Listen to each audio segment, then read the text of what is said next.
غلط فہمی ایک ایسا زہر ہے جس کی وجہ سے انسانی رشتے، قریبی رشتے نفرتوں میں بدل جاتے ہیں۔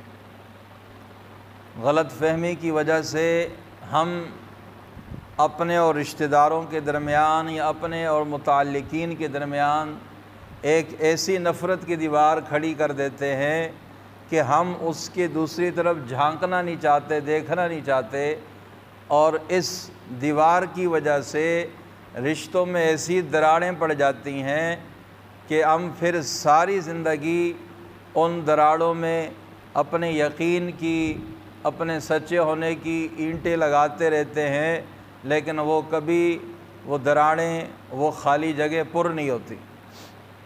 اس لیے غلط فہمی ہو جائے تو اگلے انسان کو صفائی کا موقع دیں، اگلے انسان کی بات سنیں، اس کو اپنی صفائی کا موقع دیں، اس کی بات سن کر آپ کو تسلی ہو جائے، یقین ہو جائے کہ میں غلط سمجھا تھا لیکن معاملہ کچھ اور تھا۔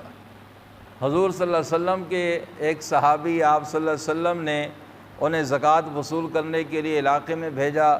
پرانے وقتوں میں دشمنی تھی کسی دور میں، پھر اللہ نے ایمان کی دولت دی، مسلمان ہو گئے، وہ سب چیزیں ختم ہو گئیں۔ اب یہ اس علاقے میں جب پہنچے تو علاقے والوں نے سوچا بھی حضور صلی اللہ علیہ وسلم کا عامل آ رہا ہے، آپ کا قاصد آ رہا ہے۔ وہ باہر نکلے استقبال کے لیے، عرب کا رواج اور دستور تھا، انہوں نے اسلحہ لگایا، تلواریں لٹکائی ہوئی تھی، اور اسی طرح وہ باہر استقبال کے لیے آئے۔ اب انہوں نے جب دور سے دیکھا، ان کے دل میں وہ پرانے خیالات، پرانی سوچ آئی، اور یہ سمجھے کہ یہ لوگ تو مجھے قتل کرنے کے لیے آئے ہیں۔ اب یہ راستے سے ہی واپس ہو گئے۔ حضور صلی اللہ علیہ وسلم کے قاصد کو جب ان لوگوں نے واپس ہوتے دیکھا تو وہ بھی پیچھے دوڑ لگا دی، بھی پتہ نہیں کیوں ناراض ہو کر واپس جا رہے ہیں۔ انہیں اور یقین ہو گیا کہ یہ میرے پیچھے بھاگ رہے ہیں، مجھے قتل کریں گے۔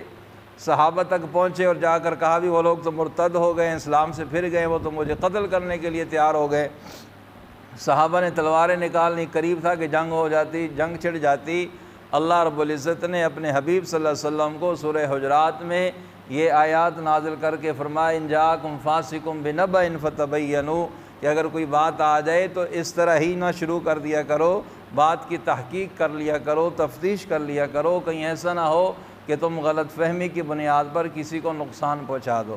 تو بھائیو، بات یہ ہے کہ غلط فہمیاں پیدا ہو جاتی ہیں، لیکن انسان کو چاہیے کہ اصل بات کی تہہ تک پہنچے، اصل بات کی تحقیق کرے، کہیں ایسا نہ ہو کہ ہم ایسی دیواریں کھڑی کر جائیں اور پھر ساری زندگی وہ دیواریں ختم کرنے میں لگ جائے، لیکن وہ ختم نہ ہوں۔ اللہ ہم سب کو سمجھنے کی توفیق عطا فرمائے۔